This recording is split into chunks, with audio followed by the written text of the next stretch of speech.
Hola, buenas tardes.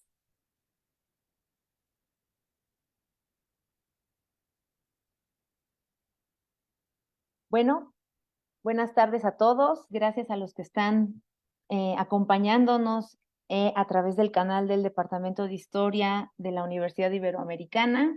Estamos aquí muy contentos por fin tener este evento aquí ya hecho una realidad.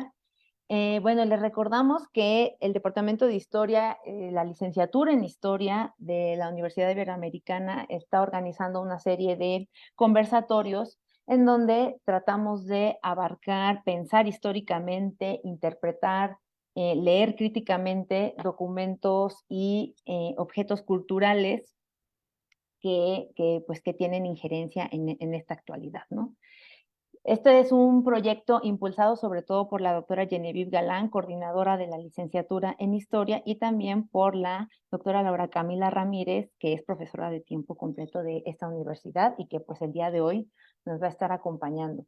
Por supuesto, también de una vez es fundamental agradecer a nuestros tres maravillosos, bueno, además de la doctora Laura Camila, tres maravillosos invitados, la doctora Elizabeth Payén, la doctora Sandra Murillo y el doctor Luis Escala, que aceptaron esta invitación para venir a hablar el día de hoy de nada más y nada menos que Betty la Fea, el fenómeno televisivo de los últimos años, es más, de toda la historia de las telenovelas, está catalogada como la telenovela más exitosa de todos los tiempos, ¿no? Y bueno, por supuesto, muchas gracias a todo el público que nos ve. Por favor, siéntanse con la confianza de compartir sus experiencias también aquí en el chat, en el Facebook, y por supuesto también cuando llegue el momento en el que puedan plantear preguntas para los ponentes a partir de su trabajo, pues será bienvenido. También les recordamos de ahí en el banner que compartimos en redes sociales, hay un código QR en donde ustedes pueden acceder a los trabajos de nuestros panelistas. Entonces, de verdad que vale muchísimo la pena, pero hoy vamos a tener en vivo y en directo su explicación, pues en este conversatorio, ¿no? Y bueno, para ya no yo consumir mucho tiempo, simplemente recordar, bueno, Betty la Fea, o sea, ¿qué podemos decir de Betty la Fea? Hasta me parece a mí casi un pleonasmo hacer ¿cómo decirlo? Un resumen de la telenovela, pero pues básicamente tenemos que comenzar por ahí. La historia de una mujer fea, pero tremendamente inteligente, que llega al lugar que parece menos indicado para ella, que es una empresa de modas, y gracias a su trabajo, a su perseverancia y a de su sobresaliente inteligencia es que va ascendiendo, ascendiendo, ascendiendo, ascendiendo, y pues hasta llegar al final de la telenovela a convertirse en la presidenta de la empresa. Sin embargo, también aquí esto se combina con una historia ahí tragicómica de amor, en donde al fin y al cabo, pues Betty, gracias a su inocencia, a su inteligencia, a su comprensión, es que conquista el corazón del hombre protagonista, que es un hombre neurótico, machista, explotador, ya saben, todos los defectos típicos de ciertas masculinidades, pero que gracias, digamos, al amor es que logra reformarse o logra cambiar y pues al fin y al cabo terminan siendo una pareja de casados al frente de esta empresa que es nada más y nada menos que Comoda. Comoda, que es el lugar en donde ocurre todo esto, es también uno de los protagonistas de esta serie. Y bueno, ¿qué más podría decir yo de Betty la Fea? ¿Por qué nos gusta tanto Betty la Fea? O sea, es algo inexplicable. Yo hablándolo con mi colega Laura Camila nos quedamos es que la seguimos viendo y tenemos mucho que decir, necesitamos pensar mucho el por qué este es un documento tan impactante y tan vigente. Tiene más de 20 años esta telenovela y sigue, que es más, tiene tal vez más éxito que al principio, esto por supuesto gracias a las plataformas en streaming, pero tenemos que pensar que Betty ha tenido un trayecto. Se vendió a casi todos los países de este mundo, bueno, al menos 180 países, se hicieron veintenas de adaptaciones adecuadas a los valores y a las expectativas y experiencias de cada uno de estos países, siendo, y esto lo sé gracias a nuestros panelistas, siendo la India el primer lugar en donde se hizo una adaptación. En México también tuvimos una adaptación que a algunos no nos gusta nada. Ustedes compártanos y díganos si a ustedes les gusta o no. A mí, sinceramente, no me gusta. Pero al fin y al cabo, también yo algo que recuerdo mucho, yo la vi en vivo cuando fue transmitida en 1999 en el Canal 9 en México, porque ni siquiera estaba en el canal más importante de Televisa de ese entonces, digamos que la mandaron a la periferia, pero muy rápido se notó que no estábamos ante una telenovela común y corriente. Después, yo trato de hacer memoria y quiero invitar a todos a que piensen cuándo fue la primera vez que vieron Betty. Y, por ejemplo, yo me acuerdo que yo la veía en YouTube gratis. Cuando YouTube empezó a ganar relevancia, yo la veía, antes de que llegara a Netflix, la veía, había canales específicos en donde tenían toda la telenovela y ya desde ese entonces la veíamos de principio a fin y la empezábamos otra vez. Tanto así que mucha gente se ríe de mí porque me dice, Pamela, ¿cuántas veces has visto Betty la Fea? Yo ya perdí la cuenta. Hasta hay escenas que, estoy seguro que mucha gente aquí se sabe escenas de memoria escenas que han quedado inmortalizadas en memes, hay grupos específicos de fans de Betty la Fea en las redes sociales, pero no podemos pasar por alto que, eh, em, que tal vez el verdadero boom de Betty en los años recientes pues vino gracias a Netflix, ¿no?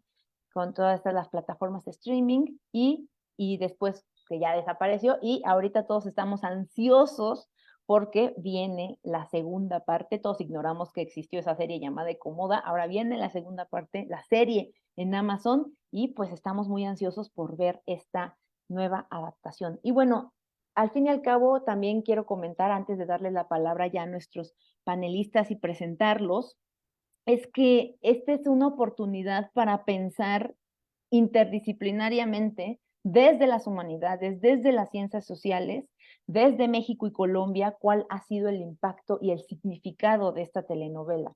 No podemos pensar que únicamente es así como que sí, es un producto para que nos divirtamos, nos hace reír, nos hace llorar, pero hay algo más ahí, hay algo más ahí. ¿Cómo podemos leer históricamente Betty la Fea en este tiempo? ¿Qué cuestionamientos le podemos hacer, qué críticas? Pero tal vez algo que es lo que a mí más me interesa es pensar cómo podemos, qué podemos ver de nosotros mismos como sociedad mexicana o como sociedad colombiana o como sociedades latinoamericanas a través de Betty la Fea. ¿Qué nos dice de nosotros un documento histórico tan impactante como este? Entonces, bueno, me parece importante lanzar la primera pregunta para nuestros panelistas. Bueno, si quieren prender sus cámaras, por favor, doctora Elizabeth, doctora Sandra, doctor Luis, Laura Camila, por supuesto.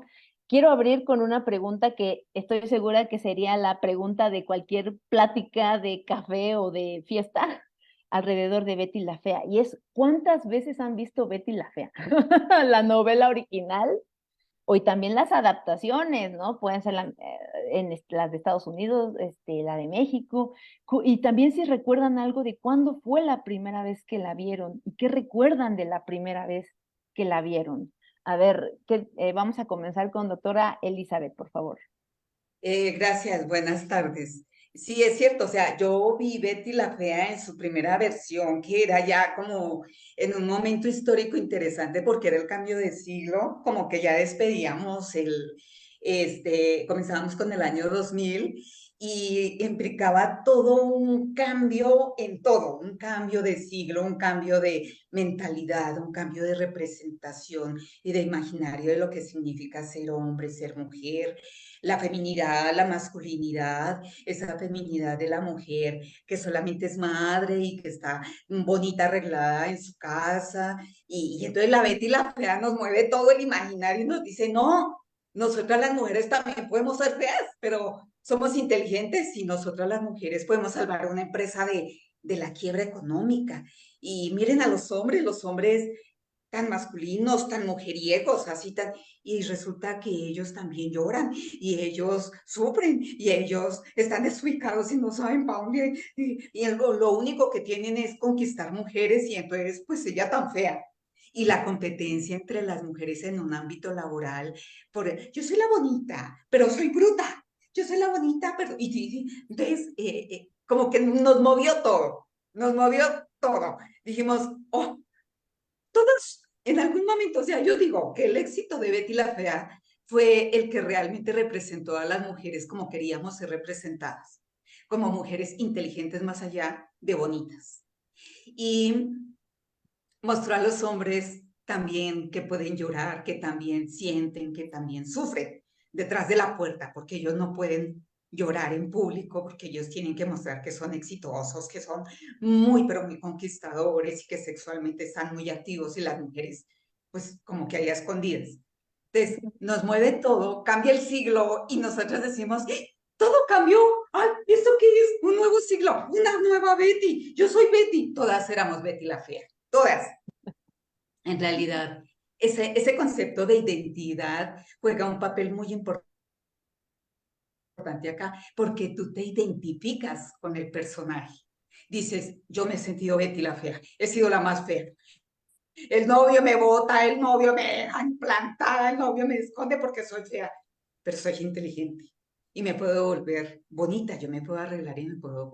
Y él es el que termina sufriendo por amor y hay un desplazamiento de roles ahí, porque las que siempre sufrían por amor eran las mujeres, ahora es el hombre el que sufre por amor y queda vuelto nada y llora y queda... Y ella bonita, muy empoderada, muy arreglada.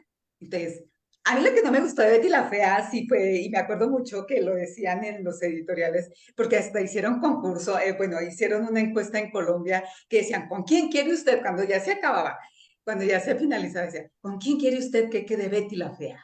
¿Con Mario, con Armando o O con con el Michelle. francesito? Ay, sí. Todo el Precisamente, mundo.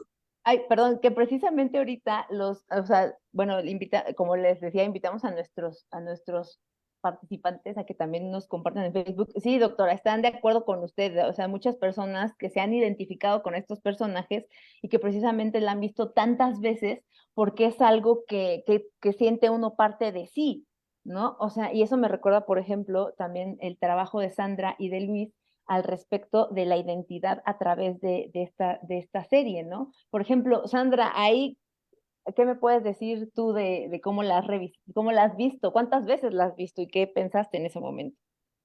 Ah, gracias, Pamela. Pues mira, igual que tú, en algún punto me parece que yo estaba en la preparatoria, que aquí va a ver así como no empiecen a hacer cuentas, por favor. Este, cuando yo la veía, me acuerdo que la pasaba, no recuerdo el canal, pero sí en un horario así, pues súper de 12 del día o algo así, yo a la prepa en la tarde y la veía, ¿no? Me parecía muy interesante. Digo, yo siempre me han interesado las industrias creativas, siempre me interesó la televisión, siempre fui muy una persona que le interesaba mucho ese proceso social de comunicación, ¿no? Entonces, eh, recuerdo que me gustaba mucho, ¿no? Y ya, que la pasaban, me pareció muy interesante en México ver una telenovela que hablaba de cosas de las que a lo mejor nosotros no estábamos focalizados en ese momento. Y un poco la lengua, ¿no? El acento, las palabras, las cosas diferentes, lo que mostraba de otra sociedad, ¿no? ¿Y por qué le dicen doctor? ¿Y por qué le dicen, o sea, yo había muchas preguntas, ¿no? Había cosas como muy interesantes de ver Betty. Evidentemente, cuando empezamos a trabajar con Betty, pues hubo que ver muchas versiones, hubo que ver muchos textos televisivos, hubo que revisar muchísima información al respecto, entonces, pues ni siquiera tengo una idea de cuántas veces de hecho la acabo de ver completa otra vez, pero no tengo la colombiana, no tengo la menor idea de cuántas veces la he visto, pero sí sé que la he visto muchas veces, la versión colombiana, la versión estadounidense, y pues el acceso que hemos tenido a algunas de las otras versiones, la de México la vi, ahorita que la mencionabas, eso es algo muy interesante porque no nos gustó, digamos, en la percepción de lo que podemos tener nosotros, el no nos gustó, ¿no? No nos gustó lo que hicieron porque no fue un dramedy, fue otro tipo de género el que construyeron en México al final para alargarla. Pero quiero decirles que esa novela trabajé un tiempo en televisión también y es en análisis de televisión y esa novela me parece que llegó a los 60 puntos de rating. O sea, ha sido una de las novelas con más puntos de rating, pues históricamente en México de producción mexicana para Televisa, ¿no? Entonces, el final ves que hubo un tiempo donde estuvieron haciendo finales en vivo, ¿no? Entonces, esta novela, aunque desde nuestra percepción fue cambiada, sobre todo el género, tuvo muchísimo éxito. Entonces, pues sí, hemos tenido que revisar mucho, muchas versiones y pues entender también qué es lo que pasó, ¿no? Claro, claro. Doctor Luis, usted desde, a ver, desde la visión masculina, yo sí necesito saber usted cómo la Pues, ha visto, no, cuándo fue la primera vez. me siento doble o triplemente intimidado en este panel. No solamente porque soy blanca minoría, sino también por el hecho de que, pues no, ni remotamente soy un experto en telenovelas, aunque debo confesar que, pues sí, yo desde muy temprana, desde que era joven, desde que me junté con mi mujer, pues ella me ponía el reto, ¿no? De decir, a ver, pues tienes que dejar atrás esta masculinidad que le dice que no a un género tan predilecto en México y en América Latina como son las telenovelas. Entonces, gracias a eso, pues yo me soplé algunas telenovelas mexicanas, sobre todo las que se salían del canon. Por ejemplo, ustedes recordarán una telenovela que se llamaba Rina, de Ofelia Medina, que se parece en algo a la trama de Betty la Fea. Por ejemplo, está una que era un garbanzo de a libra que se salió totalmente de los cánones de la telenovela mexicana, que fue La Gloria y el Infierno. ¿No? Con Ofelia Medina, vaya, era una cosa completamente atípica, con un final trágico, ¿no? O sea, cuando se había visto que muriese la protagonista y que no fuese un dechado de virtudes, ¿no? Entonces, bueno, pues por ahí, pues sí, eventualmente terminamos viendo algo de Betty la Fea, pero pues yo debo de confesar que más bien he visto un par de veces la teleserie, la adaptación de Ugly Betty, más que nada, pues cuando hicimos cuando tuvimos que apoyar el trabajo de Sandra, ¿no? Porque pues bueno, pues Sandra fue la que llamó mi atención a lo que significaba esto y para mí fue un hallazgo muy afortunado porque pues yo trabajo sobre todo temas relacionados con migración y particularmente temas que tienen que ver con comunidades migrantes en Estados Unidos, sobre todo comunidades migrantes mexicanas. Entonces, por un lado, pues eso me llamó muchísimo la atención, el hecho de que la teleserie se trataba sobre eso, y yo creo que el gran éxito de la adaptación teleserial de Ugly Betty es precisamente eso, el triunfo de un tema que pues yo he tratado modestamente de estudiar, que es el tema de la inserción e inclusión en una sociedad dada. Yo creo que estos temas, el tema de la inclusión, de la inserción, porque son temas muy en boga hoy en día, pues de alguna manera podríamos ubicar en Betty la Fea y en Ugly Betty, pues como series televisivas o productos culturales de su tiempo que de alguna manera se adelantaron, digamos que lograron traer a colación ya desde entonces estos temas que hoy en día pues nos preocupan tanto, no solamente a los académicos, sino que son temas que están en boga ahí en la esfera pública, ¿no? Entonces, esto es algo que yo he venido trabajando y por ahí me parece que, sobre todo el serial, desde luego la telenovela, pues creo que se cuece aparte y creo que parte de lo que vamos a hablar hoy es precisamente tratarnos de explicar el éxito que ha tenido a nivel planetario, ¿no? Pero yo creo que Exactamente. sobre todo temas como identidades, como inclusión, como inserción en una sociedad dada y sobre todo la construcción de mundos posibles es algo que ponen muy en el centro de la discusión este tipo de productos culturales. Gracias. Sí, definitivamente, y aquí se dará cuenta nuestro público que es precisamente a donde nos vamos a ir metiendo, que Betty no hay que pensarla como un producto aislado, sino que tuvo injerencia en muchas sociedades, ¿no? A ver, Laura Camila, voy a empezar con, digamos, ya las preguntas específicas para cada uno. Les recuerdo a nuestros ponentes que son preguntas hechas a su medida y que nos ayuden un poco con la brevedad, sobre todo para que pueda fluir el diálogo. A ver, pero antes, que también van a decir, no nos presentaste, Pamela, pues es que yo estaba esperando a que, como que a llegar a las preguntas específicas para cada uno. Ahorita la doctora Laura Camila Ramírez, que es profesora de tiempo del Departamento de Historia, especialista, estudiosa en la historia de la telenovela en México y Colombia, pues ahora sí que cae como anillo al dedo para que podamos pensar históricamente un producto como este. Laura Camila, amiga querida, ahora sí que como punto de partida, ayúdanos a ubicar a la telenovela como género y como producto cultural en la historia de la televisión, ¿no? ¿Qué nos permite conocer de nuestras sociedades, de nosotros, el estudio histórico de una telenovela? Y en este sentido, ¿cómo ubicas históricamente a Betty la Fea, ya en particular? Hola, ¿qué tal, Pamela? Todos los colegas, gracias por aceptar este panel. Yo en particular te confieso que vi Betty en su momento de transmisión en el 99, muy todavía en mi época, entre terminando el colegio y entrada a la universidad, entonces toda la transición correspondiente. Y la verdad es que la recuerdo más en esa faceta y los rituales familiares en torno a Betty que en las posteriores retransmisiones que seguro que la familia siguió de entrada por las formas en las que la televisión empezó a reprogramarla y posteriormente en las plataformas on demand. Pasaron muchísimos años, yo creo que yo vine a ver Betty de nuevo hasta el año pasado, que no entendía por qué siempre estaba en el top 10 de Netflix y tenía mi idea de Betty de 20 años atrás, cuando la telenovela se transmitió por primera vez en el año 99. Y justamente creo que es una oportunidad bien interesante la que nos estamos planteando acá para reconocer en las telenovelas un producto cultural que vale la pena estudiar. Sin duda, uno de los productos televisivos de mayor importancia, lo decían mis colegas en América Latina y quizá el de mayor, si se quiere, legitimidad y vitalidad entre el público de la región. En esa medida, si entendemos a las telenovelas siguiendo a Jorge González como un producto hecho especialmente para significar. Y ahí quiero justamente hacer un primer énfasis. Entiendo la telenovela y creo que quienes aquí la hemos trabajado como un producto cultural que representa un dispositivo de sentidos.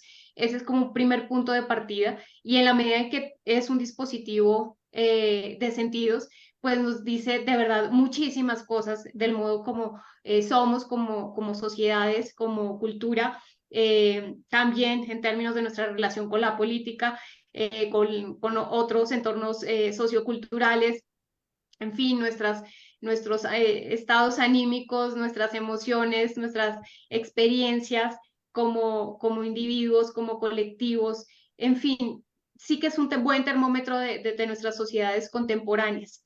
Eso por un lado. Y por otro, simplemente entender la telenovela como un género televisivo con historia propia. Y ahí me detengo en dos cosas. Uno, sí, como género televisivo, es decir, destaco esa condición particular de remitirnos a una pauta narrativa concreta, a una pauta estética, a un tipo de producción muy concreta de la televisión, una suerte de formato, una suerte de fórmula de producto audiovisual con unas reglas narrativas, si se quiere, también preestablecidas. Blanca de Lisa habla un poquito de entender si la telenovela como una historia contada en episodios en televisión con una tensión lineal creciente que alcanza también su punto máximo en el momento en que se resuelve una especie de conflicto principal que generalmente está ligada a una relación amorosa. Desde luego, esta historia principal está acompañada de subtramas, de unas historias recurrentes que ocurren alrededor de esa historia principal y personajes que de alguna manera alimentan todos esos conflictos y la resolución de los mismos. Sin duda, la efectividad de la telenovela está en la habilidad, sí, de captar. Yo creo que la excepción y el contratiempo en situaciones que nos resultan cotidianas, que nos hacen sentir familiarizados con ciertas expresiones, modos de vida, rutinas, quizá momentos, etapas de nuestro crecimiento personal, pero al mismo tiempo está tan envuelta en conflictos y tan exagerada en su sentimentalismo que, bueno, esto puede volverse un derroche de elementos inverosímiles, de enredos, contratiempos que hacen justamente a la trama particularmente interesante. Entonces, eso en términos de producto televisivo responde sin duda a un esquema muy propio de la televisión, con unas fórmulas y con unas reglas que más o menos y aún dependiendo incluso de las variantes que tenga la telenovela, se cumplen en un sentido estricto. y que de alguna forma responden, ese es el segundo punto que quisiera resaltar, a una trayectoria, es decir, a una historia propia que ha construido la telenovela. Y esa historia propia, la verdad es que va más allá de la aparición de la televisión. Justamente, y como historiadora de medios, me detengo un poco más en los enlaces que este género televisivo tiene con otros géneros narrativos, con otros medios de comunicación y con otras apuestas también artísticas y de comunicación con las cuales estamos muy familiarizados. Desde luego, la matriz principal desde donde viene la telenovela, pues evidentemente es el melodrama en términos narrativos, y ahí quizá tendríamos que hacer referencia como a dos vertientes, y esto lo hago justamente con el ánimo de ubicar a las telenovelas como objeto de estudio en sentido amplio, y a Betty la Fea en particular como parte de esa construcción, y por lo mismo poder también definir por qué Betty ofrece mucho de esas reglas de juego, de esas pautas ya conocidas, pero también en ocasiones logra infringirlas un poco y reacomodar ciertos cánones basados en la fórmula original de la telenovela. Voy a compartir una infografía que me resulta muy práctica en este sentido, para entender de dónde viene la telenovela y su matriz desde el melodrama. El melodrama, sí, en términos muy reconocidos de referencia a su etimología básica de música y drama, viene del teatro melodramático de finales del siglo XVIII francés, en parte recurso didáctico para enseñar valores, formar en principios, en conductas a el conjunto de la sociedad después de la Revolución Francesa sin la mediación de la Iglesia. De alguna manera, al melodrama le corresponde, en el teatro le corresponde esta función, si se quiere, de orden pedagógico, que en una manera simple de contar una historia entre buenos y malos, más o menos construya una narrativa con un cierto gusto popular, que sea fácil de aprender, con una característica que era musicalizada en vivo. Por eso viene un poco de ahí el tema de la música, del melo, que acompaña esta narrativa con una exacerbación del drama. Esa es una vertiente de donde se desprende el género como tal de melodrama, pero por otro lado creo que se acompaña en simultáneo en el 19 con los impresos, que es otro mundo muy distinto. Finalmente el del teatro requiere el histrionismo, requiere la participación de los actores, requiere la composición de una historia en una escena con la que estaríamos más familiarizados con la telenovela. Y en los impresos lo que vamos a tener como novedad en este género de melodrama, de esta exacerbación de la historia romántica, del amor romántico en particular, o ligada mucho a la presentación del amor romántico, es la aparición del folletín, la aparición de las novelas por entrega, lo que hace que no se desenvuelva la historia en un solo hilo, y que nos entreguen un libro con todos los episodios ya armados, sino que vayamos casi que dosificando el desarrollo de la historia con una continuidad. Es decir, yo dependo del capítulo anterior para pasarme al siguiente, y dependo de ese capítulo para entender lo que sigue. Y ese es el esquema que finalmente adopta la radio y adopta la televisión para capturar la esencia de ese melodrama. Mismo que pasa a la industria del cine ya en el siglo XX, que recoge esa experiencia de los impresos, que se traduce después en la radio, con las radionovelas desde los años 20, 30, y por supuesto que recoge la televisión ya una vez la industria tiene cierta madurez, a finales de los años 40, a partir de una fórmula en Estados Unidos que se llama soap opera, que tiene una variante distinta con la telenovela en Latinoamérica. La primera en Latinoamérica es de 1951, brasilera. Le continúa una telenovela, en las telenovelas en Cuba, en Venezuela, y llega a México en el 58, en el caso colombiano hasta el 63. La diferencia grande, la soap opera no tiene fin, puede ser, sí, una entrega por episodios, pero nunca encontramos un término determinado. mientras que la telenovela sí, la latinoamericana, lo que hace es tener un conjunto de episodios que se desarrollan y que finalmente tienen una conclusión después de varias de estos desarrollos. Dejo de compartir pantalla y termino nada más ubicando a Betty en este ejercicio muy general de porque tiene un lugar dentro de la historia de la telenovela. En particular, en el caso colombiano, Betty aparece en el año 99 en una coyuntura muy especial de la historia del medio de comunicación, la televisión. Uno es la aparición de los canales privados de televisión. En Colombia funcionaba la televisión en un sistema mixto de base y de creación en el año 50, fue un sistema público de televisión, muy en contraste con la televisión mexicana, que desde su inicio es televisión comercial privada.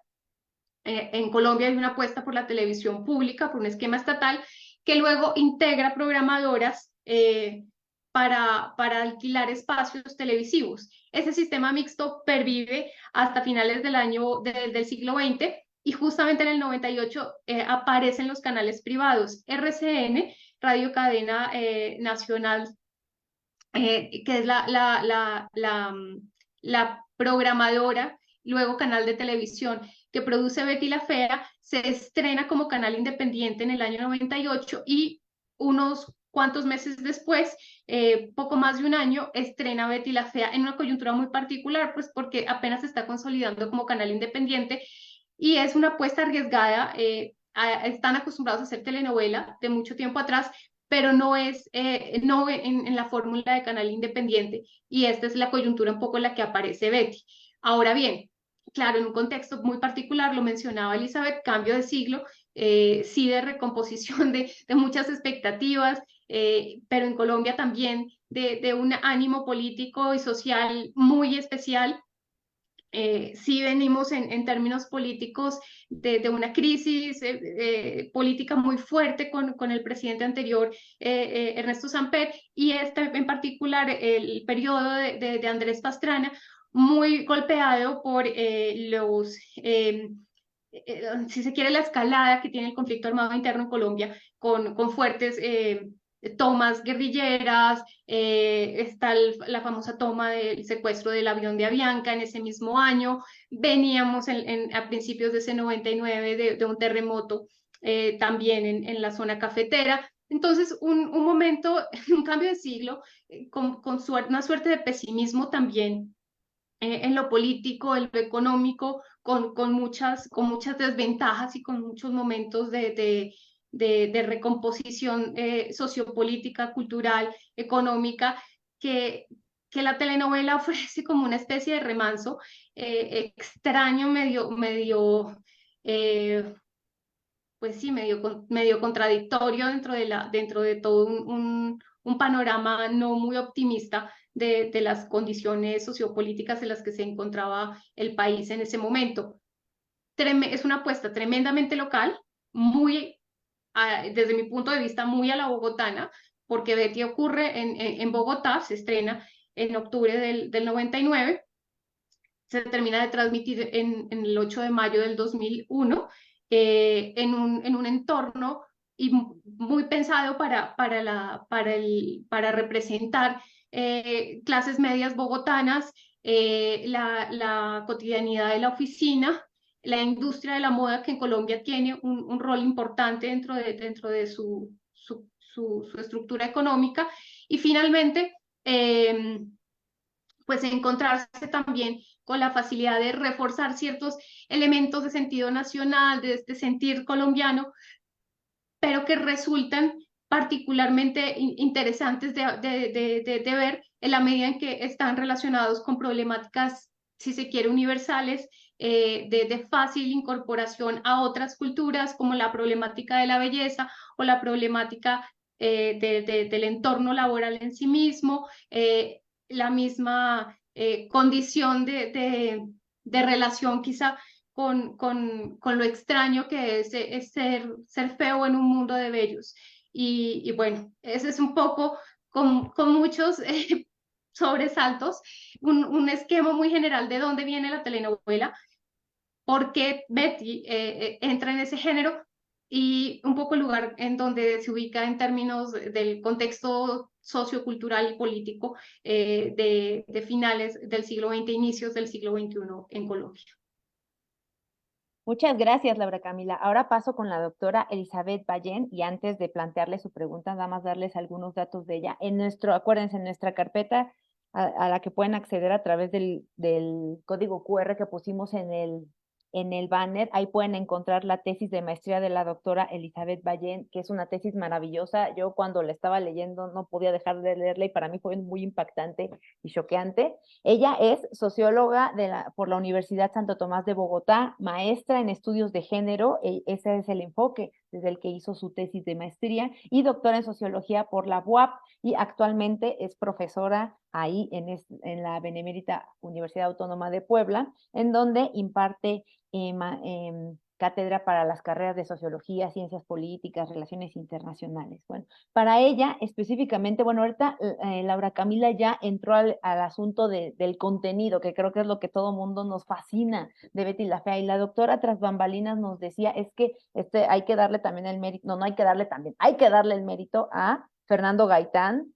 genio escritor, que la verdad es que cómo pudo, sí es cierto, hablarnos de la vida cotidiana, en el trabajo, en la casa, en una familia muy castrante, por así decirlo, en la cotidianidad del barrio, en la cotidianidad de la comida, en la cotidianidad de la vida bogotana, ¿no? Que no sé si a ustedes, esto es para el público, mucha gente hemos querido ir a Colombia a vivir muchas de las experiencias culturales que se transmiten en Betty, la comida, la vida nocturna, la cultura, es algo maravilloso de Betty, que ya lo dijo bien Laura Camila, no fue exactamente a lo mejor pensado para eso, pero en eso se ha transformado en un discurso para transmitir la cultura colombiana. Entonces, para la doctora Elizabeth, la pregunta sería, bueno, desde sus estudios en la maestría, en su maestría de género, en donde Betty fue el objeto de estudio, quiero que nos cuente un poco de los roles de género, ya específicamente lo femenino, lo masculino, ¿en qué consisten esas identidades femeninas y masculinas que vemos en la telenovela? Hay muchísimas, yo lo sé, pero algo en general, ¿no? ¿Cuáles eran esas identidades ad hoc a los valores de aquella época y cuáles eran revolucionarias? Que ya más o menos nos lo ha ido contando. ¿En qué rompió, ¿no? Lo que se asumía como ser mujer y ser hombre en ese tiempo en Colombia, ¿no? Y también aquí el rol de la fealdad. ¿Por qué es tan importante este asunto de la fealdad en Betty la Fea? No, es muy interesante. Fíjate que nosotros conocemos desde Latinoamérica, desde México para abajo, hemos aprendido de los mexicanos el amor romántico, como que nuestros maestros han sido los mexicanos. Y cuando nacemos en Colombia, resultamos siendo mexicanos, entonces eso nos da así como el corrientazo, ¿no? El corrientazo como el cuartel de las feas. Bueno, para ellas el corrientazo, aquí ya cambié de punto, es como el corrientazo es donde se reúnen las mujeres a comer en un restaurante barato, que para los bogotanos es muy importante compartir con las compañeras de trabajo, el ir a comer a un restaurante y armar el chisme y reírnos de todo.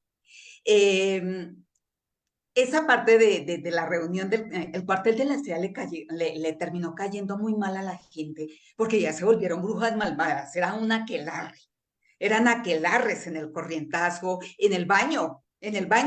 Y la pregunta que respondía aquí Fernando Gaitán, el libretista, era, ¿por qué las mujeres van en grupo al baño? O sea, ¿por qué las mujeres hacen ciertas cosas? Él lo que hacía era trabajo etnográfico para entender cómo somos las mujeres, qué pensamos, cómo nos enamoramos, qué sentimos, cómo nos relacionamos en el ámbito laboral, porque Betty la Fea era colocar a las mujeres en el espacio público del trabajo, cuando en las telenovelas mexicanas siempre estaban metidas en la casa arreglando, dando órdenes a la sirvienta, arreglando la boda del hijo, muy arregladas, muy bonitas, como si siempre estuvieran de fiesta, como si siempre estuvieran en grandes reuniones sociales, no académicas ni laborales, a menos que estuvieran acompañando a su esposo y estuvieran agenciando su proyecto de trabajo y protagonistas en el espacio público laboral. Entonces, cuando las mujeres comienzan a incursionar en ese espacio público del trabajo, se relacionan de otra manera, pero muy destructiva. Hay mucha competencia. Y entonces la Patricia Fernández, la Patricia Fernández es la bonita, la no sé qué, y pero todo el mundo la ve como tonta, y sí, es que toda bonita es bruta, o sea, los estereotipos, o sea, viene acá la representación social de la feminidad y de ahí se desprende el estereotipo de toda bonita es bruta, pero las feas son inteligentes. Y el mono, aunque se vista de seda, mono se queda. Cuando Betty trata de transformarse, yo me acuerdo que Fernando Gaitán, cómo se reía y jugaba con los televidentes. Decía, están esperando que yo la ponga bonita, ¿no? Están esperando a ver cuál es la transformación de Betty. Y hay una parte que es muy de producción, en donde el elevador en Ecomoda era muy importante. Cuando se abría la puerta, aparecía una escena.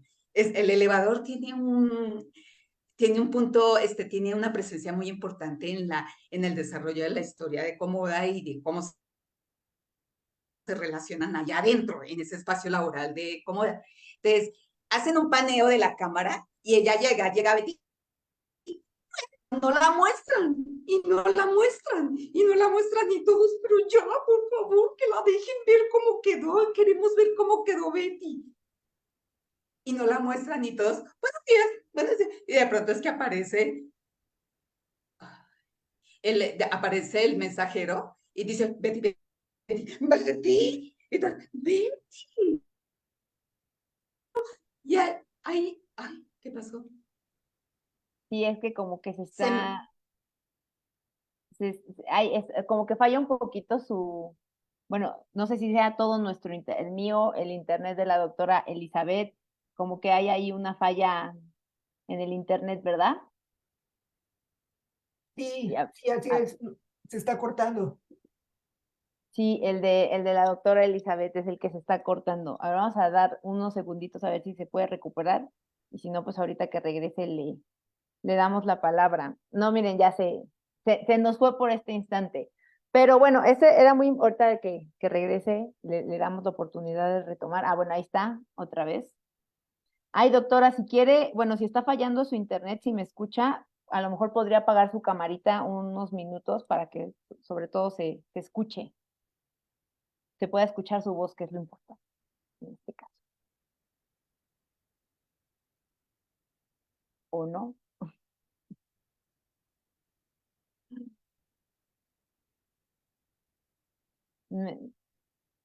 Bueno, si no, doctora, bueno, ¿ya si me se escucha. oye? A ver. Sí, a ver, ahí la escuchamos. Sí, yo sí oigo. Sí, ¿Sí? sí, Bueno. si quiere, ajá, si Ay, es quiere que parece que el sin cámara, porque eso también como que resta estabilidad a la señal. Entonces a lo mejor bueno. nos puede seguir contando nada más Bueno. con voz. Bueno, entonces que me oigan.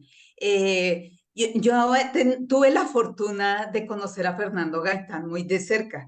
Yo tenía un programa de radio en la emisora de la Universidad Nacional y él llegaba a la emisora con el periódico doblado debajo del brazo. Fernando Gaitán era hermoso, era una persona hermosa, inteligente y de todo. Bueno.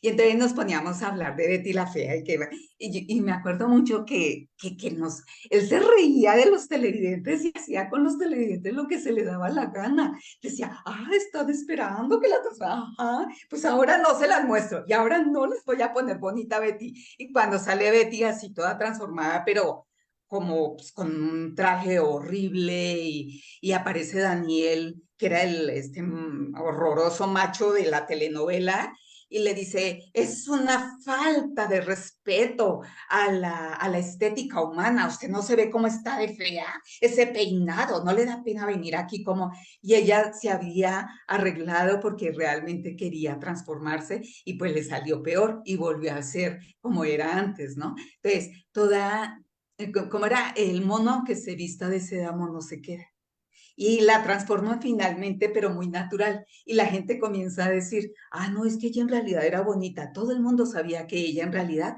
era bonita y que si las mujeres se arreglan, sí, se vuelven bonitas. O sea, todas las mujeres son bonitas. Entonces, ahí se mueve mucho la representación social de la feminidad y la masculinidad y los estereotipos que se desprenden de esas representaciones sociales, pero recordemos que los estereotipos generan y reproducen la violencia. Es una violencia simbólica.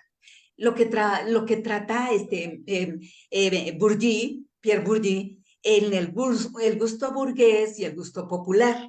Entonces, mientras el cuartel de las feas iba al corrientazo a comer, Marcela y la peliteñida Armando y Mario iban al Le Toutier, en francés, una cosa se le yo ya no me acuerdo cómo era el nombre de donde ellas iban. Benoit. Ellas iban a la superestética, ellas tenían ropa de marca, vivían en un sector del norte de Bogotá, mientras que Betty la Fea vivía en un barrio popular y en donde una de las del cuartel de las feas tenía un marido, pues el Cheque, el que se queda con la modelo y ella sufriendo porque no le da para los hijos, y la otra está embarazada y tiene un marido lindo, pero andan muy fregados de dinero, y la viejita que está solita, ¿cómo se llamaba ella? Bueno, Inesita. ¿cómo? ¿Cómo era que se? Inesita. Ajá, Inesita. Y entonces ella, sí, solita, y muestran mucho en Colombia cómo vive la gente según el estrato socioeconómico donde se ubiquen. Si es al sur, si es al centro, si es al norte de Bogotá, ¿cómo cambian? O sea, ¿a dónde vas? ¿A qué tienes acceso con lo que ganas, con el dinero que tú ganas? ¿Cómo te arreglas si ganas tanto dinero? ¿Cómo tienes un carro o andas en el transporte? ¿Se acuerdan cuando la Patricia le embargaron el Mercedes-Benz y andaba en la combi y se le rompieron las medias? No, la gente se reía y se divertía, pero eso nos pasa, eso es cotidiano. O sea, ¿cuántas veces nos tuvimos que ir colgando de la combi? Ya se llama buseta, ¿no? La buseta, y con las medias rotas, y llegábamos al trabajo, y qué tragedia porque las medias estaban rotas.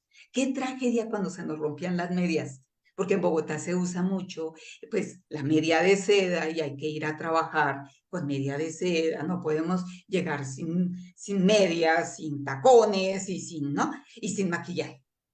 Entonces, Betty muestra cómo a ella le toca, sí, a ella le toca irse colgando en la buseta y no hay tragedia, pero sí, Patricia Fernández lo hacía, pues era todo un tema de comedia, ¿no?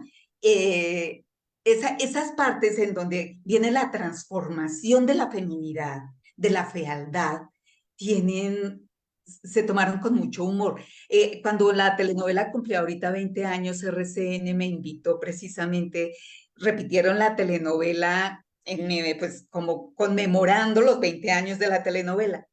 Y hay una parte, fíjate cómo cambia la interpretación y el significado del que hablaba ahorita Laura Camila. Me preguntan, ¿usted cómo vio? Miren, en Colombia se conmovió la gente cuando, o sea, a los 20 años de la telenovela que lo repiten, Armando empuja a la peliteñida y le dice, te odio, que eres odia, y algo, y entonces la violenta, y la gente reaccionó.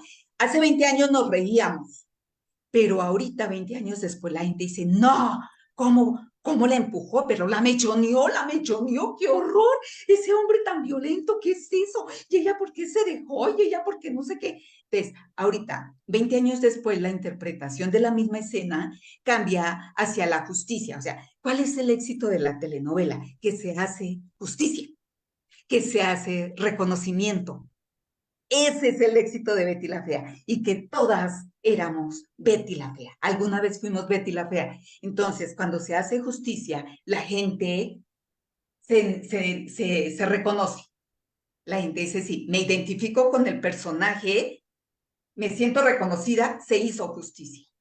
Esos son como los tres conceptos: identidad, reconocimiento, igual justicia. Entonces, cuando Betty hace justicia de toda la violencia de la que eran víctimas las mujeres, aún entre las mismas mujeres, entre nosotras las mujeres decimos, sí, ya, hay justicia con las mujeres, existimos, somos mujeres plenas, somos inteligentes, nosotras sí podemos y estamos empoderadas. Entonces, desde el punto de vista simbólico y cultural, la mujer se empodera con Betty la Fea.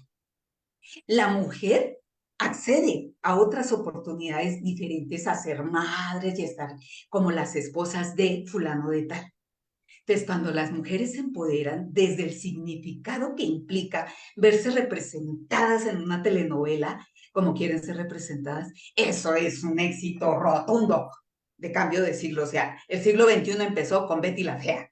Las mujeres somos lo que somos gracias a Betty la Fea. Betty la Fea fue la que hizo justicia de todas las injusticias que padecíamos las mujeres por falta de reconocimiento.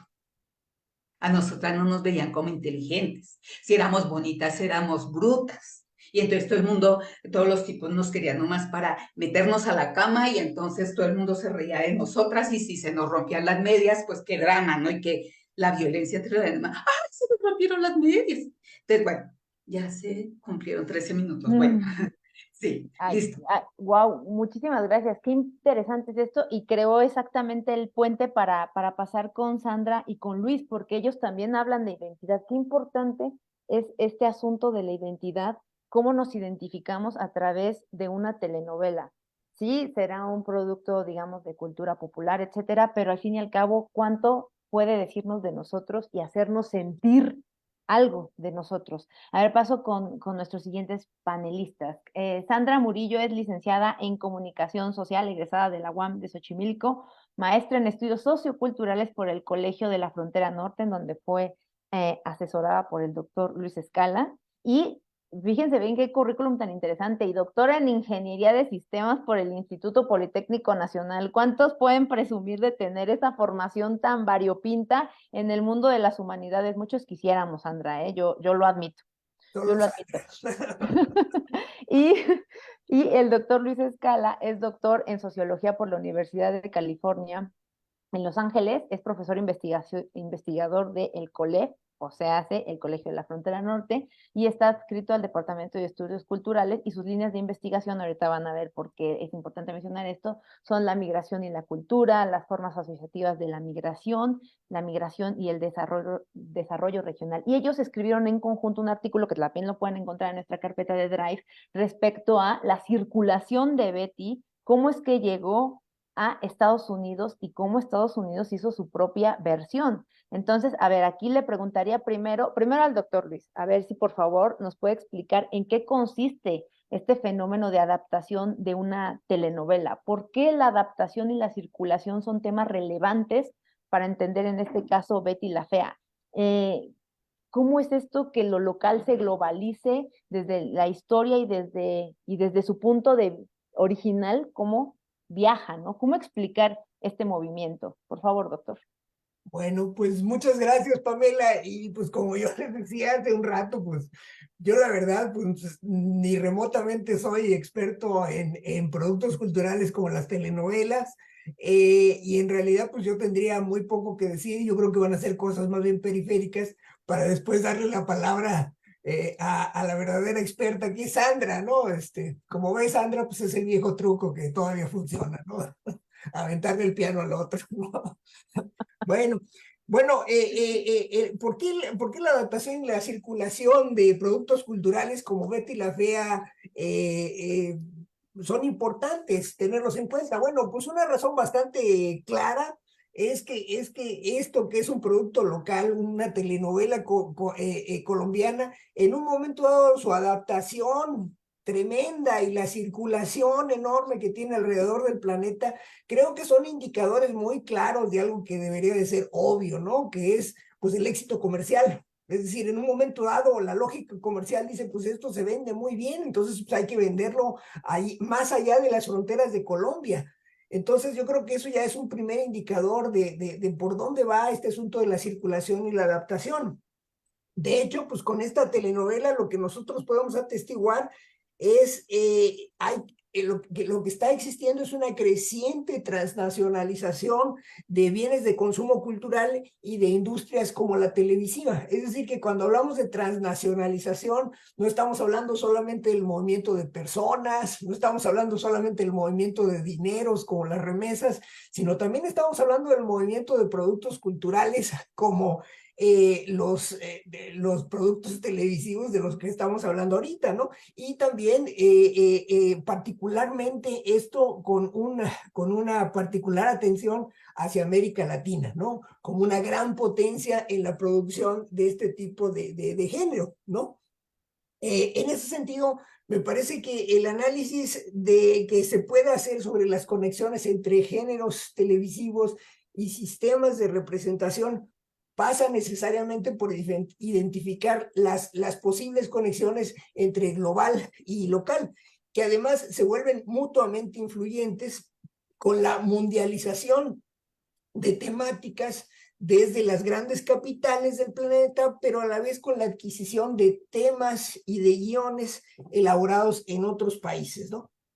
Bueno, el caso de Betty la Fea me parece que es un caso de gran éxito de estos procesos. Es clara la transnacionalización como producto cultural, ¿no? En su calidad de producto que es local, pero que se mundializa por su trama y su contenido. En ese sentido, yo creo, a mí por lo menos me llama la atención y muchísimo, aunque yo creo que para ustedes debe de ser algo obvio, es de qué manera Betty transita de ser un personaje muy local a convertirse en un personaje global, ¿no? Y ahí obviamente surgen una serie de porqués, y yo creo que parte de este conversatorio pues nos está dando algunas pistas de esos posibles porqués, ¿no? Y es que lo que vemos es una trama, pues de alguna manera, sobre todo vista a la distancia, pues es una trama formidable, es decir, como una chica que enfrenta múltiples obstáculos, múltiples limitaciones por parte de un entorno que se las impone y que todo apuntaría hacia la tragedia, ¿no? O sea, simplemente no se puede hacer nada, no puede hacer nada, y lo que vemos en la trama es precisamente lo contrario. Vemos como con mucho ahínco, con mucho esfuerzo, con un gran tesón, Betty logra superar todos estos obstáculos, se transforma físicamente, logra el éxito, pero lo más importante es que logra hacerlo con sus valores intocables. O sea, logra sobrevivir, superar todos estos obstáculos y su serie de valores positivos se mantienen. Es decir, para el logro de sus metas no hay un proceso de corrupción o nada que se le parezca. Y esto es lo que yo creo que hace que el personaje se vuelva no solo un personaje global, con aceptación global, sino yo creo que se convierte en un personaje universal. Porque este es el tipo de tramas que yo creo que estemos en China, en India, en México, en Colombia, en Estados Unidos, en donde estemos, pues se logra hacer este pasaje de manera muy exitosa.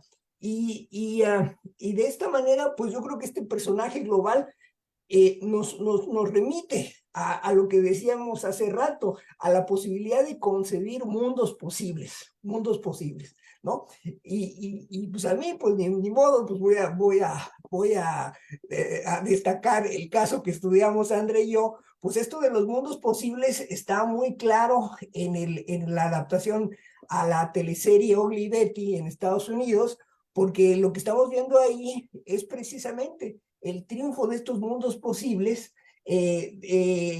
donde la gran diferencia de la teleserie con respecto a las adaptaciones de la telenovela en el resto del mundo es que no triunfa la belleza física en términos convencionales estéticos, ¿no? Para poder ser insertada, admitida, reconocida y aplaudida, sino que aquí lo que vemos es el triunfo, pues no sé si de la fealdad, pero sí de la no belleza física. Y lo que triunfa son otras cosas, son su inteligencia, su lealtad, su amor fraterno, su solidaridad, ¿no? Y todo eso yo creo que pues estemos donde estemos, y bueno, pues algo que puede ser descabellado, casi en la época en la que estemos, eso siempre va a ser admirado, me parece. Y yo lo dejaría ahí para dejar que Sandra intervenga. Ok, muchas gracias. Sí, Sandra, la verdad, yo sí estoy ansiosa porque a mí sí me dieron muchas ganas de ver adaptaciones de Betty, incluso hasta la de México me dieron ganas de verla usando como que tu estrategia de análisis. Al fin y al cabo, ¿cuáles son las diferencias en la trama entre Betty, la original, y Ugly Betty? Que sí hay muchas, tú las identificas muy bien. en el artículo que escribieron, y en ese sentido te preguntaría, para que le cuentes al público, ¿cuál es la particularidad de Ugly Betty en Estados Unidos? ¿Cuál fue su función comunicativa específica? ¿Por qué se produjo esta serie, ¿no? ¿Y por qué el factor étnico es tan representativo en esta versión? Sí, Pamela, gracias. Mira, lo voy a tratar de resumir como en dos cosas que son como al principio obvias, pero que vale la pena observar, y es más allá de la anécdota de si es mexicana y de si se pone los ponchos y si usa cierto tipo de ropa, si es del anecdotario de lo que tiene que ver con esto. Hay dos razones principales que desde luego llamaron nuestra atención. Una de ellas, primero fue, recuerdo, decir por qué hay una versión, una única versión adaptada, en donde la protagonista no solo es fea según el canon estético y la forma en la que se apea a través de ciertos rasgos simbólicos, sino que es hija de migrantes mexicanos, ¿no? Desde luego que cuando vimos esa relación en el COLEP, cuando estábamos tratando de problematizarlo, pues lo vimos como algo complicado, lo vimos como algo inclusive negativo, ¿no? Y nos dimos a la tarea de tratar de identificar cómo, cómo establecer si de verdad eso jugaba como algo que no era bueno, digamos, ¿no? Dentro de esta escala. Entonces, una de las razones, pues, es lo que decíamos, ¿no? La representación étnica.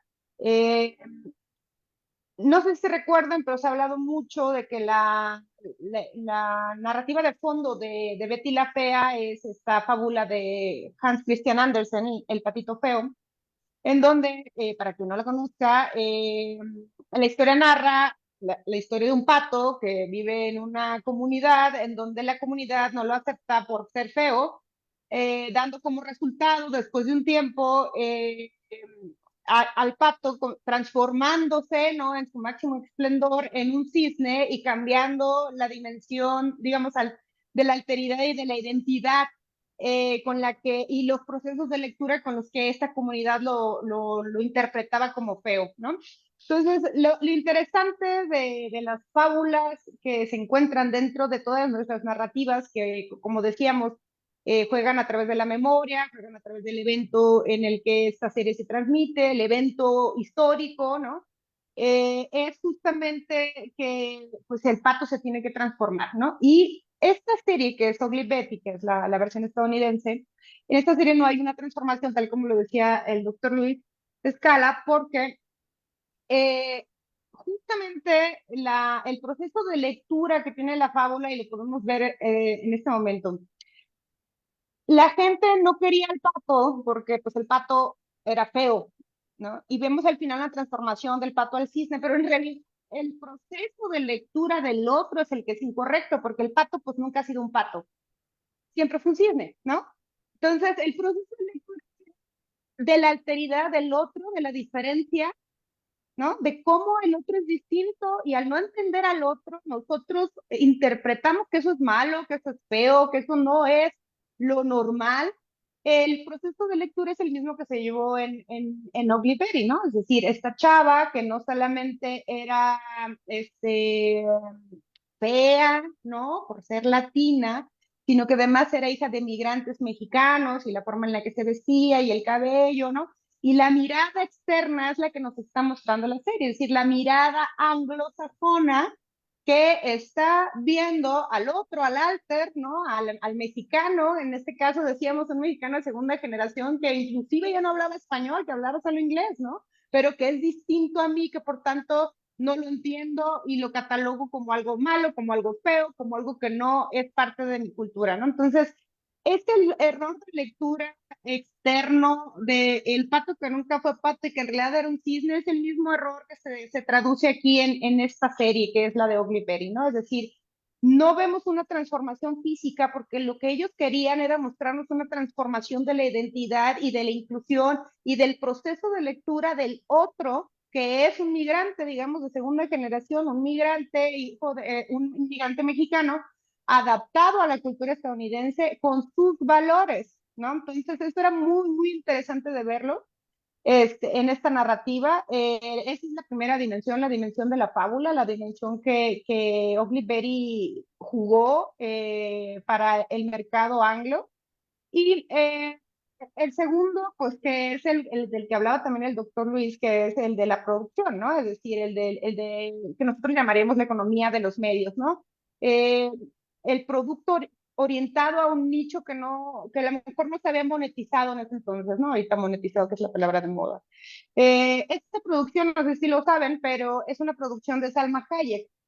Salma Hayek compra el producto, lo produce y Gaitán hace la adaptación al mercado anglo. Entonces, no solamente estamos viendo el punto de vista de alguien anglo, sino que la producción era pues la productora es mexicana y el que hizo la adaptación pues es colombiano, ¿no? O sea, estamos viendo cómo operaban los mecanismos ya con los medios de producción para generar esto. Entonces, el uso de elementos raciales y étnicos en esta teleserie también pues aludió a esa lógica comercial de consumo, ¿no? Que estaba dirigida a una comunidad hispana que representaba en ese entonces, hace 10 años, el 12.5% de la población de Estados Unidos, ¿no? Que iba en creciente demanda y que obviamente se necesitaba tener productos que pues llamaran la atención de esta población que al final de cuentas pues era una población, es una población que representa pues un buen régimen económico de Estados Unidos, ¿no? Entonces, la producción fue muy importante, también no sé si lo saben, pero esta producción que se hizo a través de ABC, que es una cadena anglófona,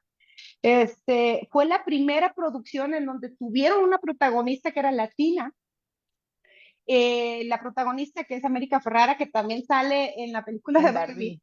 Ajá, es salvadoreña y fue el primer protagónico de una artista, de una actriz que era latinoamericana y que inclusive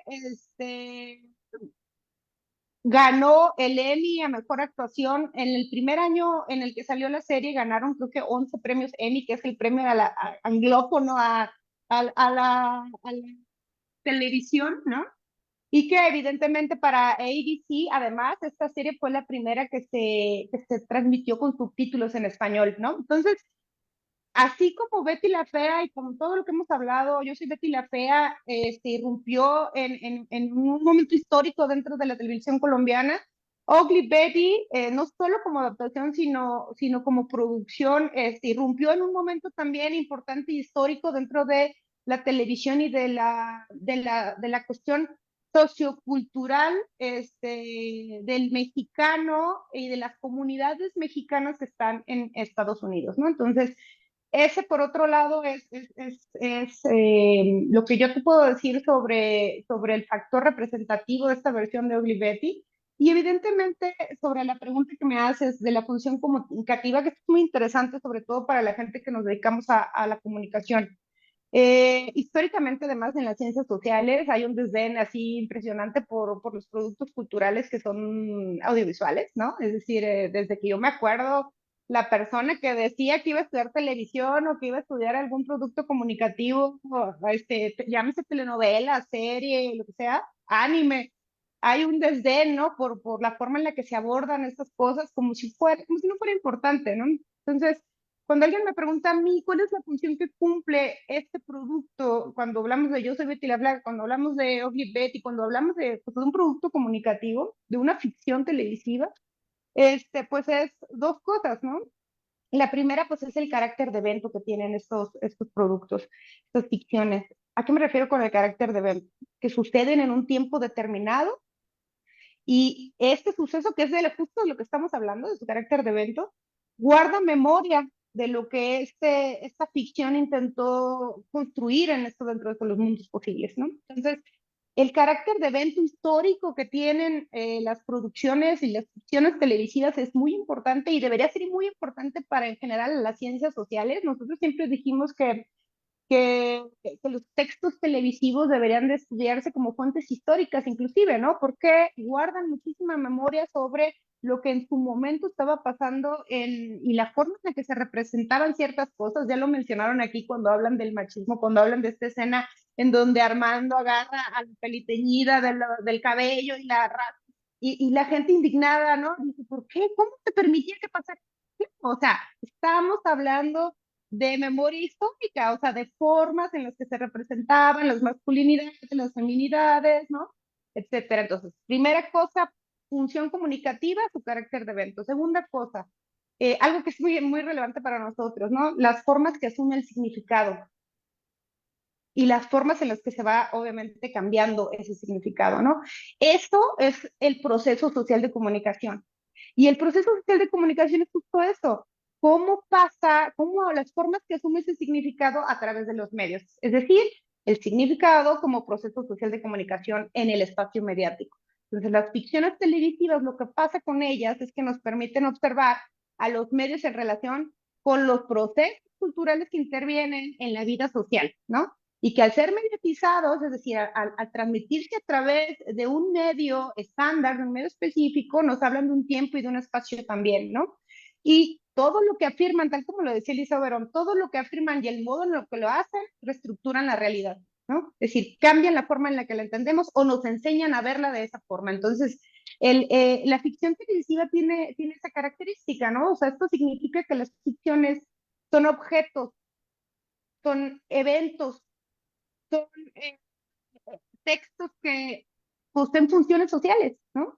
Y que construyen sentido, que construyen significado y que además, eso es súper interesante sobre la ficción televisiva, generan redes discursivas dentro del espacio de la cultura. Y estos a su vez se convierten en los discursos sobre la cultura. Y entonces tú puedes ver cómo ahorita que estamos hablando de Yo soy Betty la Fea, todo lo que nos hablan del contexto, pero de lo que pasa ahí, de la sociedad bogotana y de lo que estaba pasando a través del espacio social y la familia y de las mujeres entrando a este espacio en donde hay una oficina y mostrándose como personas que pueden trabajar y a Betty la Fea o a Ugly Betty entrando, irrumpiendo en el espacio anglosajón con un poncho que decía Guadalajara, para trabajar en una empresa de moda, por supuesto que cambiaba los discursos sobre la cultura a través de mostrarse en las ficciones televisivas. Entonces, cuando alguien me dice que estudiar medios de comunicación no es relevante, no es importante o no debería existir, no entiendo de dónde viene eso, ¿no? Tendríamos que empezar a entender, y ya desde muchos años atrás en los países europeos se hace mucho observatorio de medios, se hizo mucho observatorio de medios, eh, que estas funciones comunicativas pues son relevantes, ¿no? Son relevantes para entender la realidad y la forma en la que la entendemos.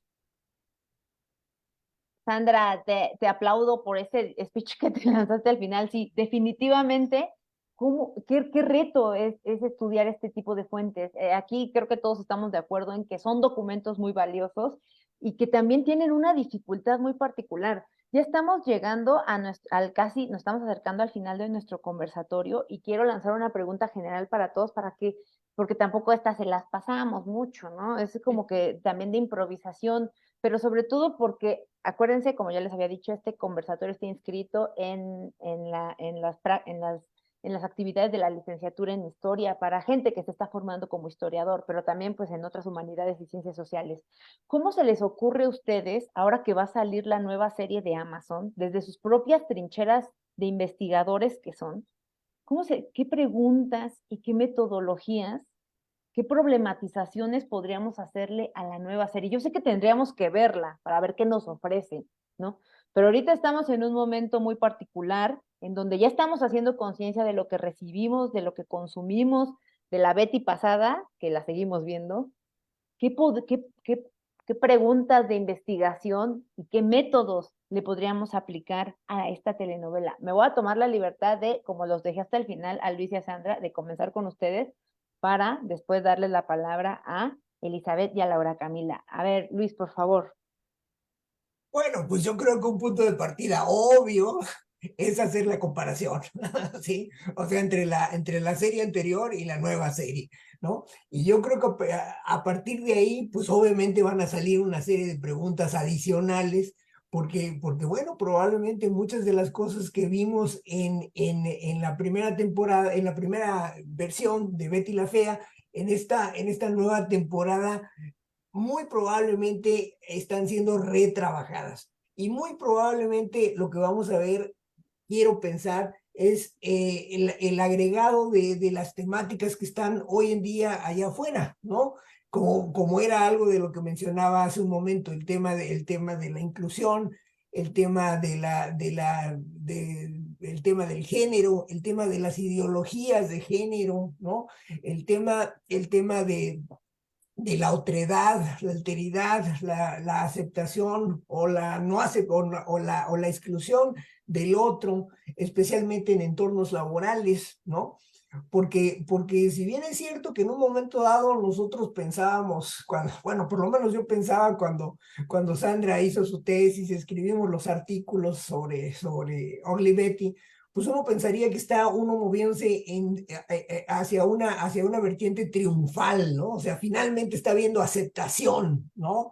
Y no, pues las cosas no son tan sencillas, ¿no? ¿Por qué? Porque la historia no siempre se mueve en términos lineales, sino que hay veces que tenemos regresiones tremendas, ¿no? Como las que estamos viviendo actualmente y sobre todo que aquí en la frontera entre México y Estados Unidos las vivimos pues de manera cotidiana, ¿no? Es decir, cómo la presencia de comunidades migrantes, especialmente aquí a unos pasos, ¿no? En el condado de San Diego, o en el estado de California, o bien en el estado vecino de Texas, de Arizona, de Nuevo México, pues está cambiando muchísimo y no necesariamente la dirección que Olivetti estaba marcando, ¿no? Entonces, en ese sentido, para volver a la casilla 1, me parece que el comparativo, pues ya ahí ya da mucha tela de dónde cortar.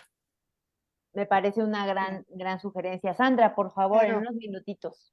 Sí, mira, lo que también es obvio para mí es que habría que regresar a la pregunta, ¿no? Que sitúa todas estas ficciones en el espacio de los objetos de estudio entre las ciencias sociales y es justamente qué mecanismos derivaron en la creación de una nueva versión, ¿no? Es decir, qué mecanismos socioculturales, de producción mediática, de cambio de comportamiento cultural, de consumo de estas ficciones, derivó, ¿no? En la presión de crear un producto nuevo, que fuera continuación de todos estos temas y que evidentemente pues tendríamos que esperar a ver cuál es la propuesta y se puede ver desde el capítulo 1, pero más allá de eso, desde una visión macro sobre la cultura, sobre las ficciones, sobre la televisión, sobre la comunicación, es justamente qué mecanismos, ¿no? Llevaron a eso y por qué ahora, como dice el doctor, después de eso ver la comparativa, ¿no? Es decir, después de que revisemos qué mecanismos nos llevaron a eso, ¿no? A la producción cultural. A nosotros creo que a Luis y a mí nadie nos dijo que 10 años después íbamos a seguir hablando yo soy Betty la Fea de Betty, nadie nos dijo eso.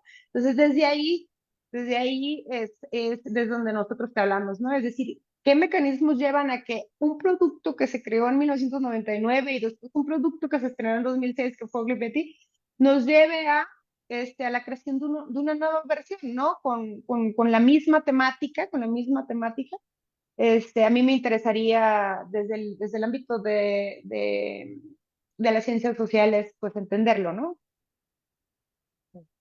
Muy bien, sí. A mí, por ejemplo, lo que me llama la atención sería pensar, una cosa es Betty desde RC, ¿cómo se llama? Ahora sí, RCN. ajá, desde la televisión colombiana y otra cosa es desde Amazon. Amazon ahí va a tener una mano metida muy interesante y hay que ver cómo, obviamente está poniendo el dinero y obviamente también qué está avalando y qué está censurando, ¿no? A ver qué es Y lo quién está que... haciendo la adaptación, y quién la está produciendo, y quién está haciendo el guión, porque pues Gaitán ya no está, etcétera, ¿no? Creo que habría que ver Exactamente, cómo habría que ver. llegamos a eso. Doctora Elizabeth, ¿qué metodologías, preguntas, problematizaciones que se le ocurren para hacerle a la nueva serie? Bueno, gracias. Mira, yo vería las siguientes categorías de análisis. Por un lado, los patrones socioculturales que muestran el cambio cultural en las feminidades y masculinidades y en las relaciones que se construyen en el ámbito laboral, cuando la mujer ya está posicionada en ese espacio público que antes era privilegio de los hombres. Y entonces ahora las mujeres van como profesionales, van como inteligentes y ya el asunto de la fealdad se pone en un segundo plano porque lo que prima lo que queda en primer plano es la inteligencia, el resolver problemas. En ese mismo patrones socioculturales estaríamos viendo las feminidades, las masculinidades, estaríamos viendo los cambios en los hábitos de consumo de esa, porque ya no es telenovela, ya son series. Y lo que decían, o sea, una cosa es que lo haya producido una programadora en un país X como Colombia y otra es que sea Amazon, porque ya son plataformas, o sea, ya nosotros vemos Betty la Fea por capítulos, cuando en el horario que podamos, no necesariamente teníamos, en la época de Betty la Fea, todo el mundo corría, decían que los hombres llegaban temprano a la casa para ver la telenovela, porque ellos querían llegar, todo el mundo corría, se subía uno a la combi y estaban dando la telenovela, y todo el mundo yendo en la combi. El internet está muy malo para mí. La gente oyendo en la combi la telenovela era chistosísimo, chistosísimo. Cuando era el final, todo Colombia se paralizó. Y decían, no nos gustó, señor libretista, decía esta Florence Thomas, la feminista. Decía, que hubiera dejado a Betty con Mario, ¿no? Con Armando. Armando. No, era con el francesito que querían, cómo la ponen con el hombre que la maltrató, con ese neurótico horrible, no sé qué. Entonces, hay una respuesta, ¿no? Hay una respuesta del público hacia quien crea la historia y la produce. Ahorita nosotros tenemos plataformas de todas las... Entonces, como que accedemos a los contenidos de una manera, escogiendo el tema, el capítulo, el personaje, o sea, uno puede acceder a la historia de muy diferentes maneras. En esa época corríamos a verlo en el horario que se daba, no había más canales. Todavía no había canales en ese sentido de, bueno, yo no alcanzo a llegar, pero lo veo mañana, lo veo a medianoche por YouTube, por lo que sea, ¿no?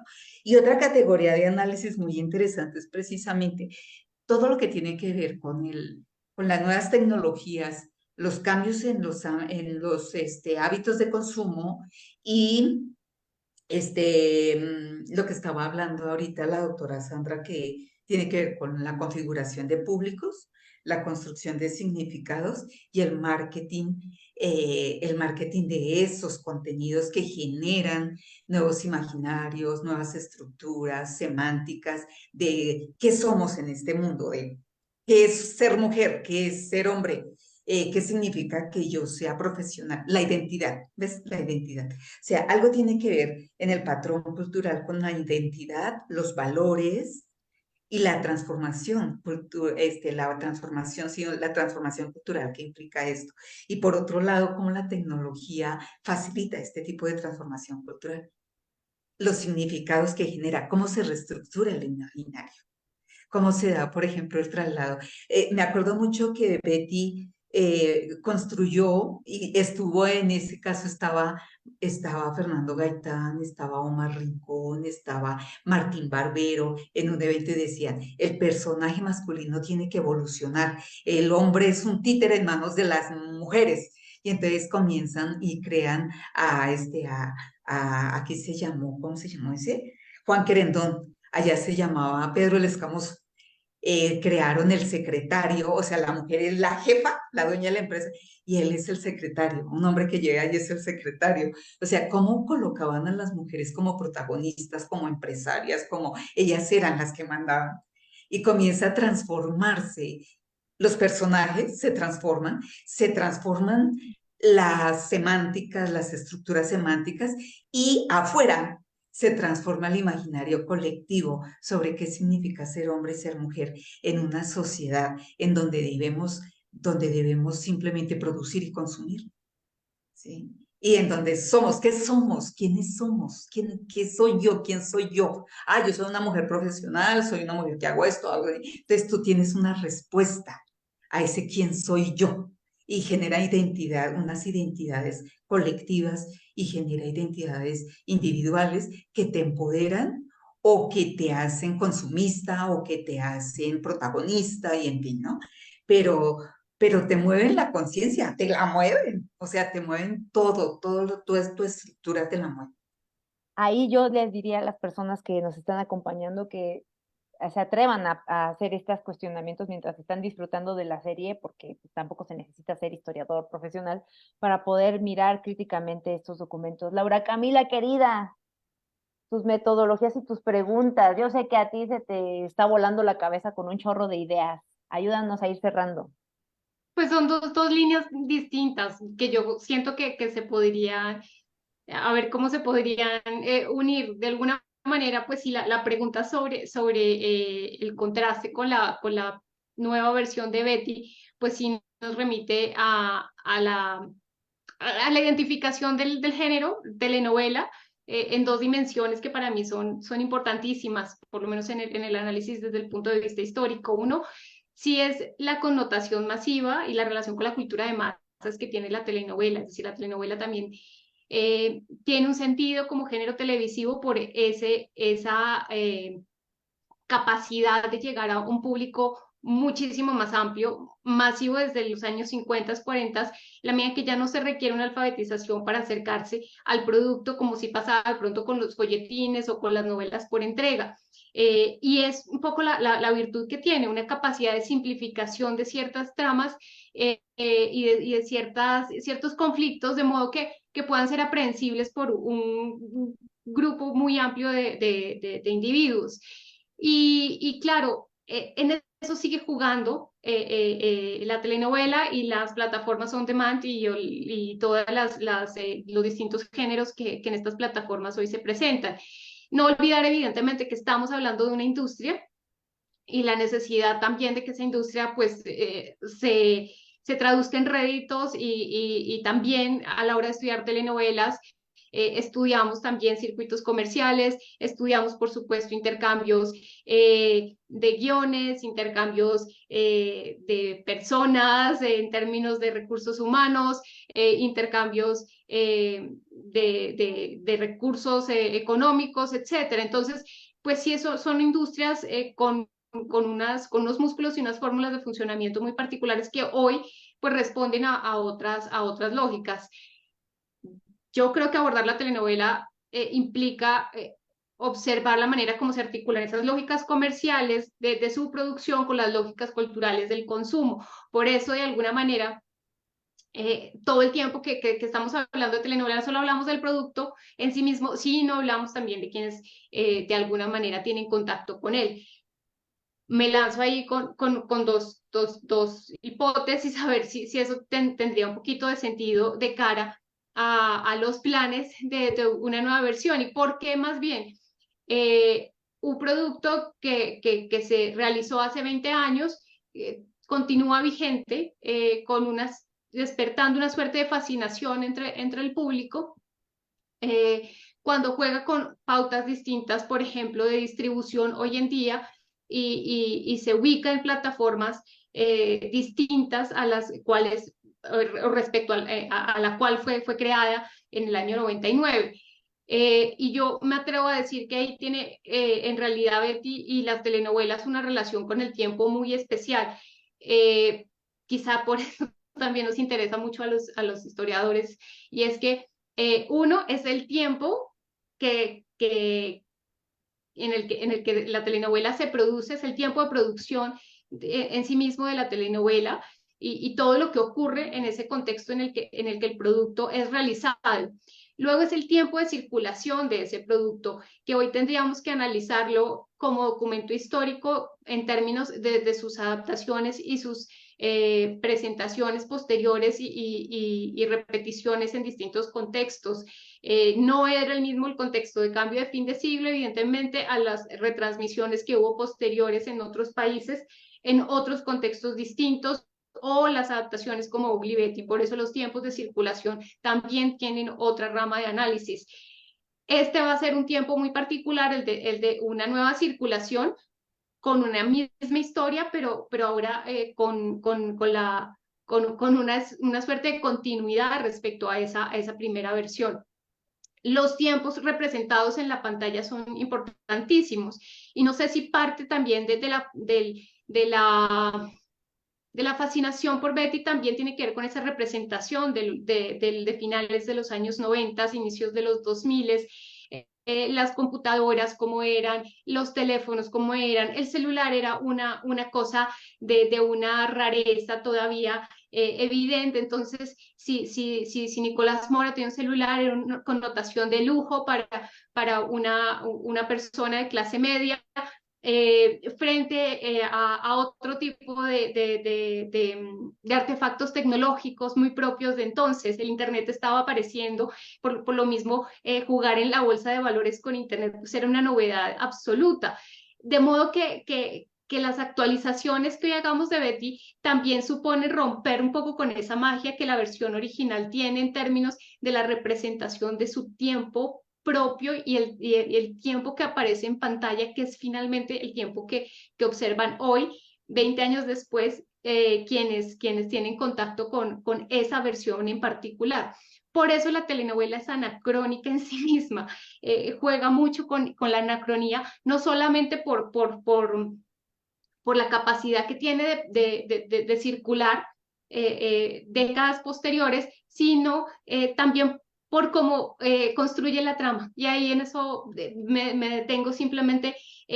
Me llama mucho la atención cómo van a resolver un poco eso, porque creo que parte del éxito también de Betty tiene que ver, Betty, la del 99, tiene que ver con cumplir con ciertos cánones muy propios del melodrama, de la forma como se resuelven ciertos conflictos en melodrama, de una manera magistralmente escrita y con una muy buena técnica, digamos, estrategia de narrativa que hace que la gente se mantenga enganchada, pero que de alguna manera responda también a las reglas de juego del melodrama. Por eso es exagerada en ocasiones, por eso eh, puede resultar siendo en ocasiones con todo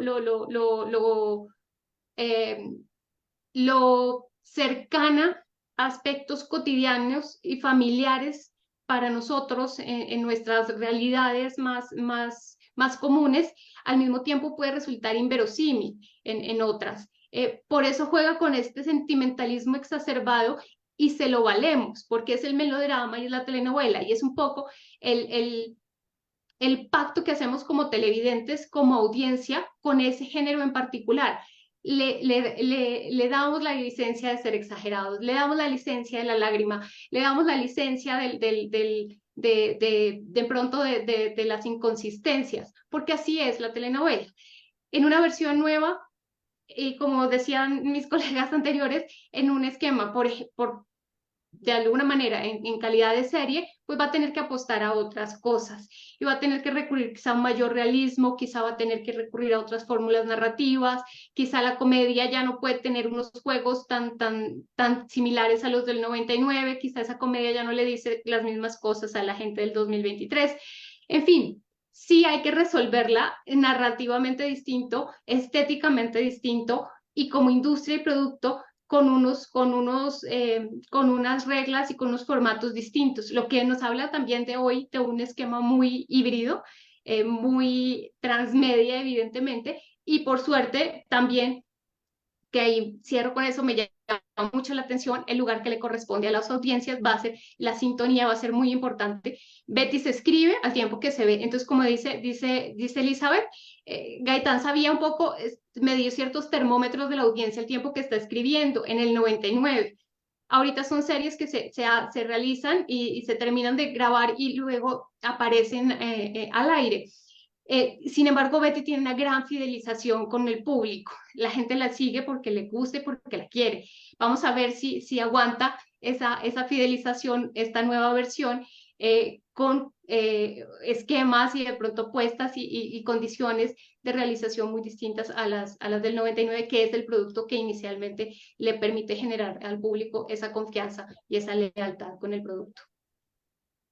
Muchas gracias, Laura Camila. Pues ya estamos a punto de cerrar este conversatorio tan interesante y quiero rescatar rápidamente nada más algunos comentarios de las personas que nos acompañaron.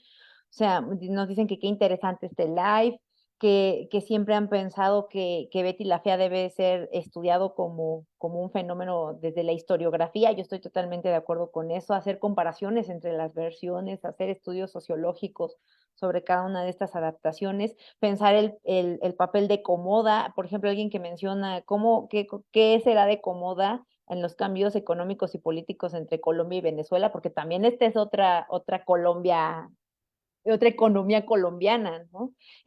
Todo este asunto de los retratos de la vida cotidiana, bueno, todo el asunto de la vida laboral, de la vida marital, de la maternidad. Betty es mamá ahora, va a haber aquí un asunto, o sea, otro valor importante para todo el asunto de la feminidad y de la masculinidad, ¿no? También cómo van a recuperar a personajes que son muy políticamente incorrectos como Gutiérrez, como el papá de Betty, o sea, ¿qué giro les van a dar para que no los linchen, ¿no? Y por ejemplo, algo que a mí se me ocurre es también hacer un estudio de la recepción de Betty. O sea, ahora que tenemos las redes sociales, va a haber muchos foros, muchos comentarios, mucha discusión pública. Entonces hay que ver cómo vamos a manejar esa información, ¿no? El empoderamiento femenino, toda la representación de la fealdad, que bueno, ¿qué va a pasar con la fealdad en esta nueva serie? Ya no va a haber feos o algo así? O sea, son muchas las preguntas que quedan en el aire. Pues a mí ya nada más me queda agradecerles, de verdad, Elizabeth, Sandra, Laura Camila, bueno, como organizadora Luis, de verdad fue un deleite leerlos, escucharlos y por favor, ojalá nos podamos encontrar en otro momento de la vida, quién sabe, a lo mejor cuando veamos la serie de Amazon, a ver qué pasa, a ver si agarramos inspiración para hacer algo cuando llegue ese momento, y pues al fin y al cabo la historia espera, y las humanidades y las ciencias sociales están ahí aguardando siempre a que demos con la pregunta, ¿no? Que para eso estamos aquí, para dialogarlo. De verdad, muchas gracias a los ponentes y muchas gracias a quienes nos están acompañando. ¿Algo que quiera decir alguien? No, Pues Unos segundos para no, pues despedirse, yo por sí de favor. pronto a modo ya de muy no. de cierre y quizá pues como ronda final, yo en particular sí destacar mucho la posibilidad de seguir trabajando estos documentos en calidad de documento histórico. Como Sandra decía, para mí son fuente primaria. Y tan fuente primaria la de los años 50 como la de los 99 como la que va a salir. Es decir, sí tendríamos que pensar en un entrenamiento cada vez más consciente como investigadores, investigadoras del tratamiento que debemos darles a estos materiales, a la historicidad que tienen en sí misma, a su materialidad, a las fórmulas para analizarlos desde su contenido, por supuesto, en particular, en mi caso muy concreto, por la calidad del material audiovisual que representan, es decir, la posibilidad de análisis desde el canal de lo visual, de lo que se observa en imagen y movimiento, y lo que podemos también rescatar del lado del sonido. Y por otro lado, el discurso, las narrativas, los contenidos. Pero también implica hablar de audiencias, pero también implica hablar de industrias, pero implica hablar de comercio, implica un poco de historia de la empresa, implica hablar de la convergencia de medios. Es decir, es tan amplia la posibilidad de abordaje. Creo que las prácticas y las experiencias nos hace falta más reconocerlas en términos de quienes han consumido estos productos.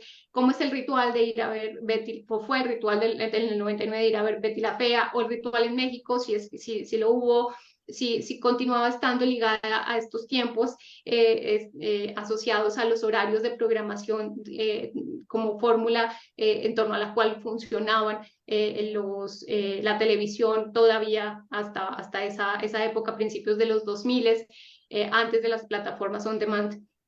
De modo que acudir un poco a la imaginación y la invitación a seguir explotando estos materiales y sus posibilidades de análisis, en particular desde la historia de nuestros estudiantes y a quienes están interesados también en estudiar historia. Y por supuesto un llamado también a quienes conservan estos materiales, los archivos, es decir, para quienes lo estudiamos nos cuesta mucho trabajo muchas veces acceder a los materiales, que la mayor parte del tiempo están en manos de privados porque fueron producciones realizadas por la industria privada. Acceder a la totalidad de la telenovela para poder hacer un seguimiento sistemático es muy difícil, salvo en los casos en los que se encuentran en plataformas on demand. YouTube ofrece unas posibilidades, pero incluso los que nos vamos más para atrás en el tiempo, la posibilidad de acceder a ese tipo de documento histórico es particularmente controversial. De modo que sí, una conciencia sobre el resguardo de ese patrimonio documental audiovisual, creo que sí es fundamental, tanto para el caso colombiano, caso mexicano, yo creo que el de otros países. Hay países donde ya hay políticas para la conservación de estos materiales y sobre todo el acceso público para su estudio sistemático. Gracias, Laura Camila. ¿Alguien más que quiera hacer un comentario final? Sí, antes Por de que favor. sea.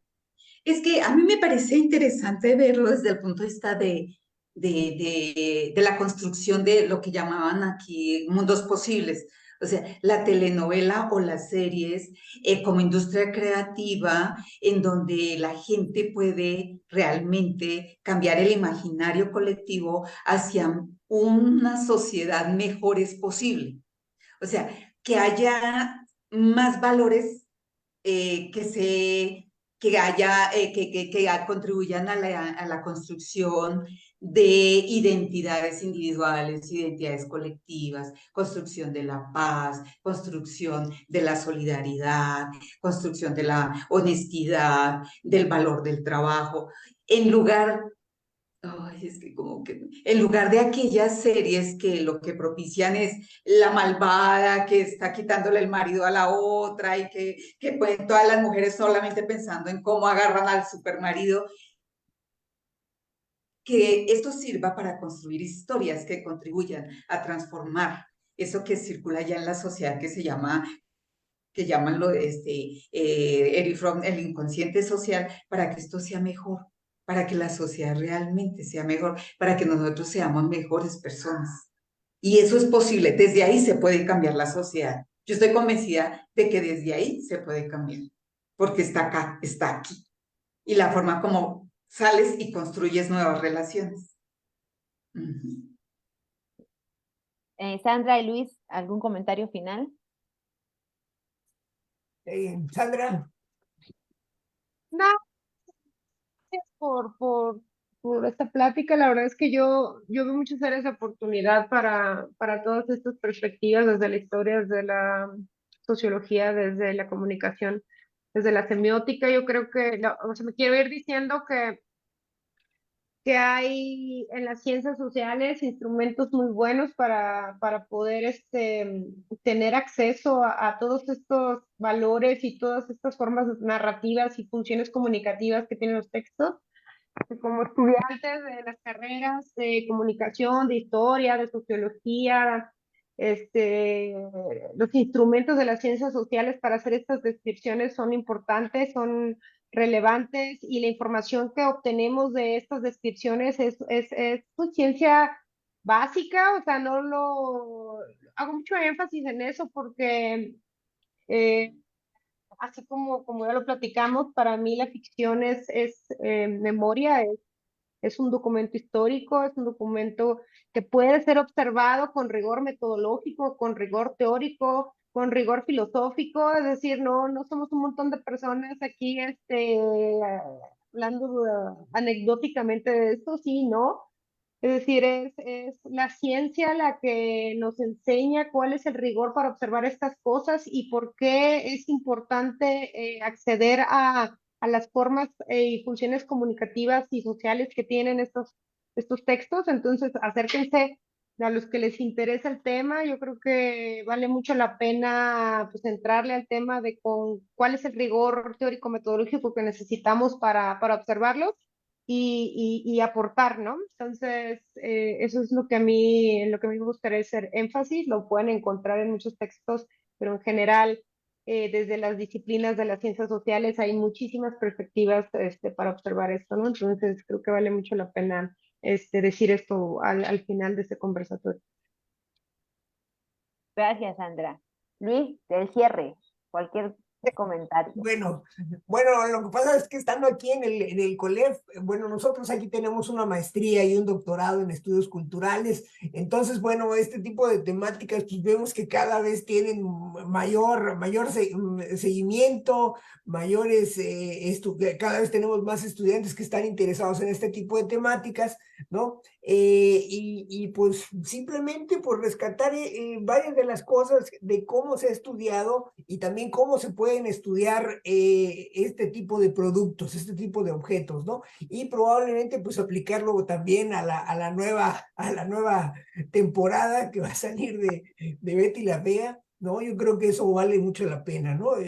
Incluso lo que nosotros vimos en el serial, pues vaya, me parece que muy sugerente, no solamente en términos del triunfo de la vertiente de Betty en términos individuales, sino también lo que significaba para una sociedad mainstream, digamos, como la sociedad estadounidense, el hecho de abrirse a la inclusión de cosas como la condición étnica y también la condición social de Betty, porque recordemos que Betty era no solamente México estadounidense, sino que también era pobre, ¿no? En contraste con el papel de Salma Hayek como Sofía Reyes, ¿no? Que era una latina, sí, efectivamente, pero era la latina rica, que no tenía ningún ambaje, ningún problema con echar por la borda su sistema de valores con tal de triunfar. Ahí el triunfo era lo imperativo. Entonces yo creo que ese tipo de elecciones podemos retomarlas, ver qué continuidades hay en la nueva temporada y sobre todo qué nuevas cosas, qué posibles rupturas puede haber con respecto a la anterior. Gracias. Muchas gracias a todos, pues damos por concluido este conversatorio. Reitero, gracias por compartir sus conocimientos, por compartir sus textos. Invitamos a todos los estudiantes de humanidades, de historia, de ciencias sociales a que se abran a participar en el estudio de estos documentos tan maravillosos y que vean que hay muchas oportunidades para estudiar en muchos lugares y para conseguir aquí asesores de tesis, que sería maravilloso trabajar con ustedes. A mí ya me dieron ganas de cambiar de tema, porque la verdad es que está muy impresionante. Pues muchas gracias, ya vamos a cerrar nuestra transmisión y pues nos veremos en el próximo conversatorio. Bueno, gracias. Hasta luego. Gracias, Nos vemos, Sandra. doctor. Un abrazo. Igualmente, hasta luego. Gracias a ustedes, gracias a ustedes. Gracias, colegas. Bye.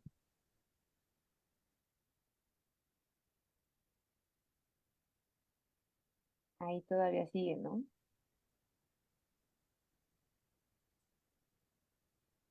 Ese control, yo no sé dónde está. ¿Tú lo tienes, Laura Camila?